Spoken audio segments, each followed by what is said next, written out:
baik, tapi jangan sampai itu terlalu rendah juga, supaya produsen tidak dirugikan, supaya petani yang berproduksi tidak dirugikan. Itu menjaga keseimbangan itu yang tidak mudah, dan kita akan berusaha terus. Jadi kalau harga pangan stabil atau bahkan menurun karena waktu itu memang sempat meningkat, itu adalah hal yang positif. Oke, jadi masih dalam kategori yang wajar, tidak perlu dikhawatirkan tidak begitu. Perlu khawatir. Maksud dari Pak Erlangga ya. Pantes aku ini dodolan iwak ora ono sing tuku. Ternyata kita sebabe. Kerja apa nih iki ya? Info loker lur, info loker. Mantap pemerintah, pertahankan. Semakin banyak rakyat miskin, semakin sukses pemerintah. Mereka gak mau jadi petani di Indonesia karena kebijakan Jokowi bikin trauma petani. Bangke nih. Itu menunjukkan bahwa daya belinya kurang gitu. Jadi kita mau supaya ada kejujuran pada pemerintah bahwa deflasi itu penanda daya beli yang tidak ada sehingga harganya turun kan. Assalamualaikum warahmatullahi wabarakatuh. Kembali lagi di channel Prayoga Muhammad. Gimana kabar kalian semua? Semoga baik-baik saja ya dan dilancarkan segala rizkinya. Berita terbaru nih, Jokowi akhirnya buka suara soal deflasi 5 bulan beruntun. Apa sih penyebab deflasi? Apakah deflasi itu akan menjadi alarm bahaya atau justru keuntungan buat masyarakatnya? Kalau kita mengingat janji Pak Jokowi 10 tahun yang lalu yang beliau mengatakan bahwasanya pertumbuhan ekonomi akan naik menjadi 7%. Nyatanya stagnan di 5% saja ya kan. Begitupun kemarin tuh ada ya dari Bank Indonesia menyuruh masyarakatnya untuk sering-sering belanja gitu demi pertumbuhan ekonomi. Ini seperti putaran yang sangat membagongkan ya, di mana rakyat disuruh belanja sementara rakyatnya pengangguran. Karena dari perusahaan pun mengurangi karyawannya gitu. Nah lalu siapakah yang harus bertanggung jawab dari semua ini? Ya tentunya pemerintah dan Bapak Presiden Joko Widodo ya. Terus nanti ada yang ngomong presiden lagi yang salah, presiden lagi yang salah. Lalu siapa lagi kalau bukan presiden ya kan? Ya presiden itulah yang harus membenahi. Nah oke teman-teman semua, di sini kita akan merangkumnya dan juga melihat ya komentar daripada netizen. Begitupun Bung Rocky Gerung. Oke teman-teman semua, kita lihat videonya. Terkait deflasi, Pak, deflasi kan sudah 5 bulan berturut-turut ini, Pak. Kalau misalnya dari yang pertama, coba dicek betul. Deflasi itu karena penurunan harga-harga barang, karena pasokannya baik, karena distribusinya baik, karena transportasi nggak ada hambatan, atau karena memang ada daya beli yang berkurang. Tetapi apapun yang namanya deflasi maupun inflasi itu dua-duanya memang harus dikendalikan. Sehingga harga stabil, tidak merugikan produsen, bisa petani, bisa nelayan, bisa UMKM, bisa pabrikan, tapi juga dari sisi konsumen, supaya harga juga tidak naik. Pengendalian itu yang diperlukan, keseimbangan itu yang diperlukan, dan kita saat ini kalau terakhir inflasi year on year itu kira-kira 1,8. Baik, tapi jangan sampai itu terlalu rendah juga, supaya produsen tidak dirugikan, supaya petani yang berproduksi tidak dirugikan. Itu menjaga keseimbangan itu yang tidak mudah, dan kita akan berusaha terus. BPS juga mencatat ada 24 provinsi Indonesia yang mengalami deflasi dan hanya 14 provinsi yang masih terjadi inflasi secara bulanan. Ada beberapa cara dan kebijakan pemerintah untuk mengatasi deflasi, yaitu menurunkan tingkat suku bunga, meningkatkan jumlah uang beredar, menurunkan pajak untuk meningkatkan daya beli masyarakat, dan menaikkan upah kerja. Ekonom Bank Danamon Indonesia yakin kalau Bank Indonesia akan kembali menurunkan suku bunga acuan atau BI rate pada Desember mendatang. Ya gimana enggak coba guys, dolar saja naik sampai 16.000, upah pekerja segitu-segitu aja ya kan. Belum lagi banyak yang kena PHK dan juga pengangguran. Bagaimana rakyat bisa belanja gitu loh. Jangankan mau belanja yang aneh-aneh, untuk makan sehari-hari aja udah banyak yang sulit gitu kan. Itu kenyataannya seperti itu, apalagi di kota-kota, di tempat-tempat metropolitan. Kalau di desa-desa masih mending lah ya, masih bisa nanam padi sendiri, makan sayur yang ditanam sendiri dan lain sebagainya. Tapi kalau di kota nggak punya uang ya nggak makan guys, begitulah ceritanya. Lalu bagaimana tanggapan daripada Menteri Bu Sri Mulyani, Erlangga Hartarto, dan juga tanggapan netizen? Kita lihat videonya. Pertama, upaya pemerintah kan memang menjaga inflasi tetap rendah karena itu menentukan banyak sekali daya beli. Dan kenaikan inflasi yang tinggi semenjak tahun lalu itu karena banyak sekali dipengaruhi oleh food atau makanan. Jadi kalau deflasi ini 5 bulan terutama dikontribusikan oleh penurunan harga pangan, itu menurut saya merupakan suatu perkembangan yang positif. Karena ini akan sangat menentukan daya beli masyarakat, terutama di masyarakat konsumen yang terutama kelompok menengah bawah, di mana pangsa atau peranan dari makanan, pengeluaran untuk makanan itu paling besar. Jadi kalau harga pangan stabil atau bahkan menurun karena waktu itu memang sempat meningkat, itu adalah hal yang positif. Jadi kalau deflasi, inflasinya juga merendah, pertumbuhannya juga merendah. Jadi kalau kita menjaga pertumbuhan tetap dan inflasi yang lebih terkendali, sehingga kita mendapatkan quality of growth, itu yang ditarget pemerintah. Dan ini sesuai dengan target juga, karena targetnya kan 2,5 plus minus 1.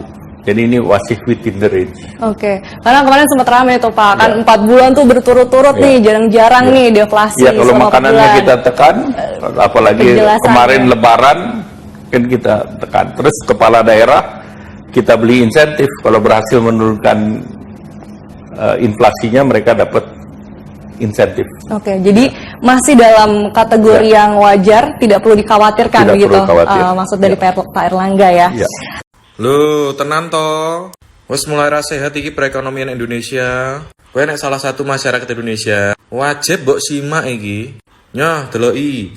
Indonesia deflasi. Masyarakat disuruh tetap belanja. Sik sithik meneh ya iki. Deflasi bisa jadi tanda kalau ekonomi kita lagi gak sehat. Nek wong penak, ndase ngeluh ngombe Paramek, mari. Lah iki negara. Aku lho lagi nyadar, kok arep tuku kopi uangnya lepol. Lah iki ternyata deflasi wis 5 bulan berturut-turut. Lah iki sing perlu kita pahami lur.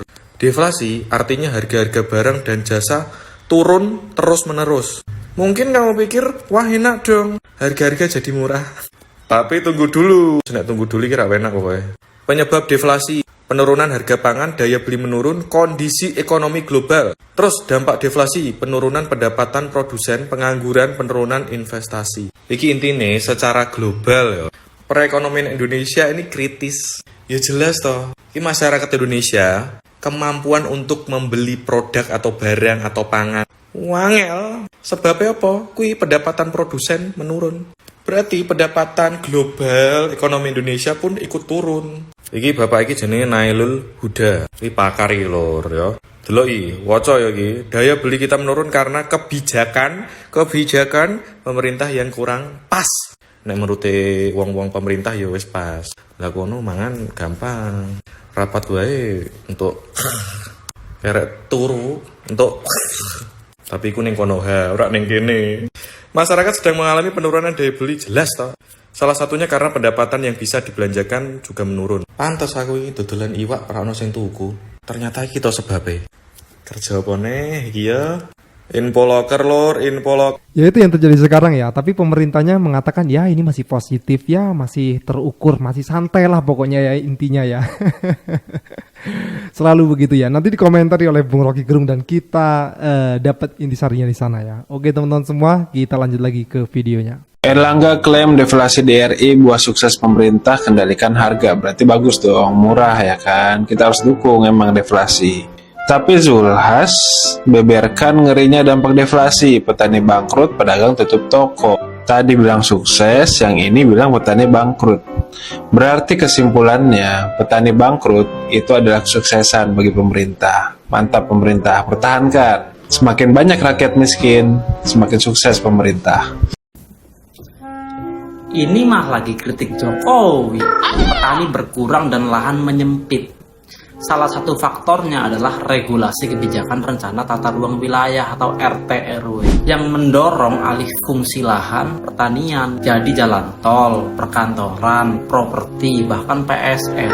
Jadi Jokowi yang bikin kebijakan, Jokowi juga yang geram. Padahal kan properti itu mengikuti RT/RW dan generasi muda itu bukan gak mau jadi petani, Banyak kok anak muda yang mau jadi buruh tani ke Jepang, Korea, Taiwan, Australia, Jerman. Bahkan ada yang jadi petani mengelola lahan sendiri di sana. Mereka gak mau jadi petani di Indonesia karena kebijakan Jokowi bikin trauma petani. Mau bangke nih. Indonesia minta masyarakat banyak belanja demi jaga pertumbuhan ekonomi. Masalahnya belanja duitnya dari siapa? Lu mau ngasih duit masyarakat buat belanja is fine. Jangankan buat belanja, buat jangankan buat belanja, buat ngecukupi kebutuhan sehari-hari aja nih ya, listrik, ya kayak gitu-gitu tuh, bensin, yang pokok-pokok tuh nggak bisa belanja lagi. Terusnya yang lu suruh untuk belanja itu para penjabat, jangan suka belanja di luar negeri, roti 400.000 tuh.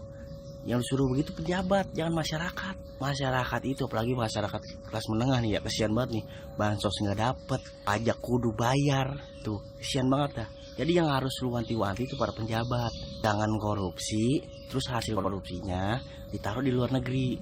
Tuh, seharusnya kayak gitu. Jadi perputaran rupiah kita nggak jalan di dalam negara. Itu sebabnya. Gak usah pakai ngacurin masyarakat mulu. Hei, masyarakat jangan kan buat belanja, nabung aja nggak bisa. Yang harus lu wanti-wanti itu penjabat. Para koruptor tuh, korupsi 200 triliun, duitnya ditaruh di bank luar negeri, ya kan? Dihukum 5.000 rupiah. Jadi perputaran rupiahnya di dalam negeri nggak jalan, karena duitnya dioper semua keluar, gitu. Kalau rupiahnya udah habis di dalam negeri mau ngapain? Mau nyetak lagi, nyetak duit. Lama-lama inflasi, lama-lama nggak laku tuh rupiah. Ya ilah, yang beginian aja harus tukang ojek sih yang ngajarin. Padahal kita tahu dari awal dalam semua riset bahkan data makro bahwa kemampuan atau daya beli publik itu turun, dan semua hal itu menunjukkan secara transparan bahwa kelas menengah tidak mampu lagi untuk menabung. Dia mulai tiap hari dia lihat ATM-nya, dia tahu bahwa itu dia mesti hemat sehingga dia tidak tergiur atau memang ditekan untuk tidak mengkonsumsi lagi kan. Jadi sebetulnya kita mau pastikan apa sih yang terjadi pada negeri ini, kenapa mesti ada semacam statement bahwa deflasi itu justru adalah keberhasilan kan. Selain kalau memang ada pertumbuhan ekonomi, ada kenaikan pendapatan, ada upah buruh yang dijamin, macam-macam. Lalu kita lihat bahwa oke, kalau begitu deflasinya positif maknanya. Tetapi ini deflasi dalam makna yang negatif. Gampangnya begitu untuk menerangkan pada publik bahwa daya beli rakyat itu memang turun, sehingga mau diturunkan pun harga barang-barang itu nggak ada yang mau beli. Kan itu yang terjadi sebetulnya kan. Kita lihat misalnya bagaimana untuk soal beras yang disebut sebagai faktor pengendalian pangan sehingga terjadi deflasi. Sekarang keluarga-keluarga kecil itu lebih baik membeli di warteg yang bisa mereka ukur berapa konsumsi mereka ketimbang membeli bahan pangan untuk dimasak dan kadangkala berlebihan masaknya dan mahal harganya kan, harga bahan makanan itu. Jadi mereka membeli di warteg sebetulnya.